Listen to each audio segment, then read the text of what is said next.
Good news po mga kapuso, sa ikalawang sunod na linggo may big time rollback ulit sa presyo ng mga produktong petrolyo. Aabot sa halos 2 piso ang matatapyas sa kada litro ng gasolina at krudo. Pero hindi lubusang natutuwa ang isang grupo ng mga consumer. Kahit daw kasi napakalaki na ng ibinaba ng presyo ng langis, hindi naman bumababa ang presyo ng mga bilihin. Ang may balita hatid ni Juju Segovia.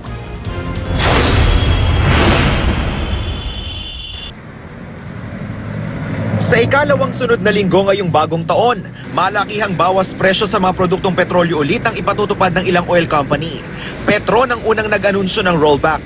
Epektibo mamayang hating gabi, 1 peso and 70 centavos ang rollback sa gasolina, 150 sa litro ng diesel, at 1 peso and 60 centavos naman sa kerosene. Bunsod pa rin daw ito ng patuloy na pagbaba ng presyo ng krudo sa world market. Pag nagbaba, salamat. Pagka nagtaas, sakit sa loob, sakit na naman sa bulsa. Okay ang pagbaba niya. Sana naman ang bilihin, bumaba rin.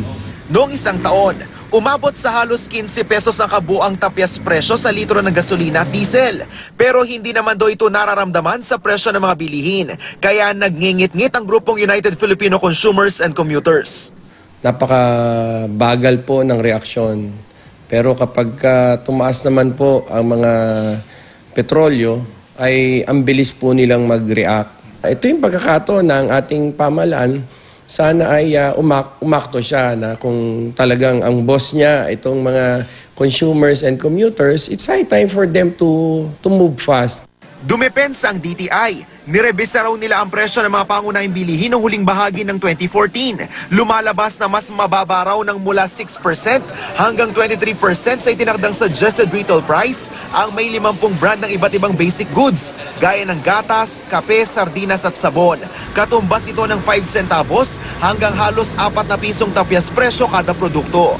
Monitor prevailing prices ng basic goods, bumababa din po, reflective or mirroring yung pagbaba sa presyo ng diesel at gasoline. So, marami po tayong pagpipili ang produkto, mga brands, mga consumers, marami pong bumaba na mga presyo ng basic goods. Nasa website ng DTI ang listahan ng mga produktong bumaba ang presyo, pero mas pinagtutuunan ng pansin ng ahensya ang presyo ng gatas sa merkado. Dahil patuloy raw na bumababa ang halaga ng raw materials nito. At dahil may rollback ulit sa petrolyo, ihirit na ng grupo ng mga pasahero na gawin ng 7 ang pasahe sa jeep. Dapat na rin daw sumunod sa fare rollback ang iba pang mga pampublikong sasakyan, gaya ng bus, taxi at UV Express. Julio Segovia, GMA News.